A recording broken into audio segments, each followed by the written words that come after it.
so bring all of them together and create some normalization between all three. And I was wondering, because I think Reza Pahlavi is a good person to highlight to make this happen. But I'm wondering, like, I was very fascinated by the fact that you know him and you're celebrating. Do you see any, like, among Arabs, some awareness of this person and celebration of him at all in any way? It's inevitable,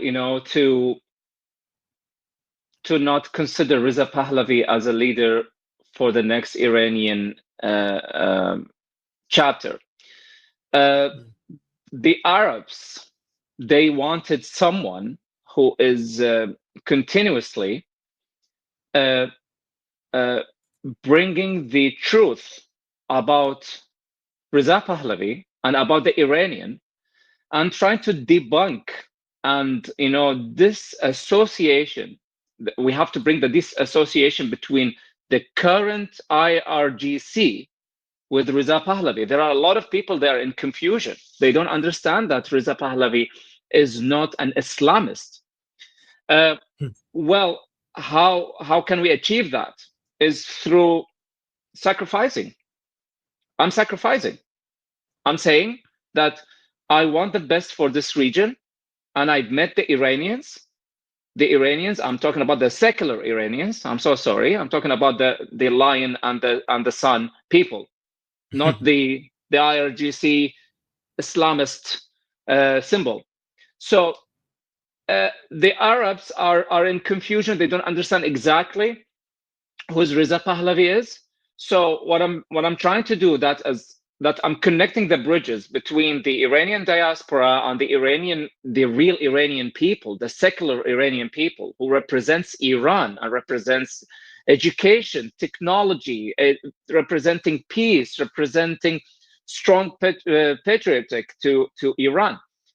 So this bridge should be connected to the Arab world, and I've received a lot of disputes about this, but now I started to see people are convinced through my message because they wanted someone from the Arab world to say it, not to listen to another Iranian talking about it.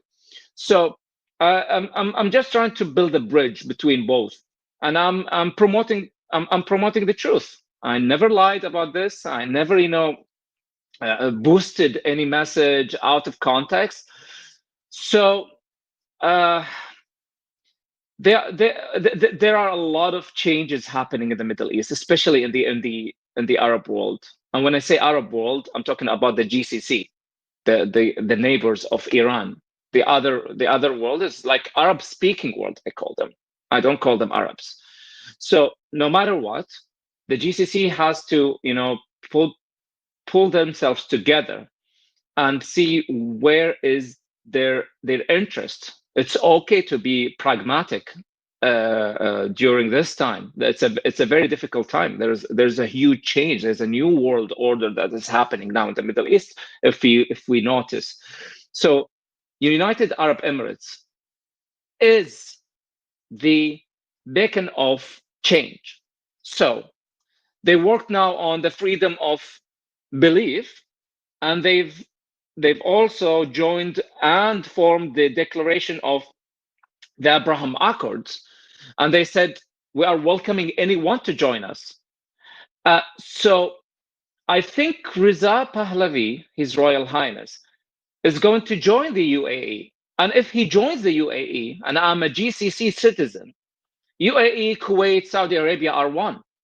We don't know what are the outcomes of Mr. Trump's visit to the GCC today, as we speak today. So it could be, and unfortunately not Israel for some reason, which we could get to later. Well, yeah. So I think the Arabs are they have started now to notice the change that is happening now in the Middle East, and the urgency demand to have Reza Pahlavi, His Royal Highness, back with his family. I can't wait to see them back to Iran. And I've mentioned this numerous of times, that His Royal Highness is he's speaking the language of restoration. He doesn't want to change Iran. He wants to restore Iran. Yeah, I can see the pictures. That's for people who don't know. That's Reza Pahlavi and his family. He is the son of the former king of Iran, which is that's Muhammad Reza Shah and his family. And now his son has grown up and he's in the US and he's trying to help Iran get rid of the Islamic Republic. By the way, during his father's time, Iran had a good relationship with Israel and also the Arab countries, and everything was stable. Relationships were, I mean, they didn't see eye to eye and everything, but they were allies, they were friends, they were working with each other. So again, this is what we want back. I mean, things were moving towards more secularism, more prosperity, more economic development, more education, more everything, until the Islamic Revolution happened and everything turned to crap. But here, let me tell you, just on my side, what I'm doing. So I also have this Persian channel, which I do shows on for a Persian-speaking audience, which is mostly Iranian audience. And on that, I am noticing that because a lot of Iranians. So yeah, But by the way, after this show here, I also have show on this channel. Usually, I do shows back to back on both channels, right? So one thing I could tell you that I'm noticing in Iran, because unfortunately in Iran for a while, anti-Islam attitudes in Iran are growing very rapidly, and I see in Iran the hatred for Islam in Iran is higher than I think any other country in the world, like by a huge margin. And it's not hatred for Muslims, but hatred for Islam, right? However, some of that hatred for Islam for a while had turned into this negative view of Arabs, because they saw Arabs as being responsible for bringing Islam to Iran.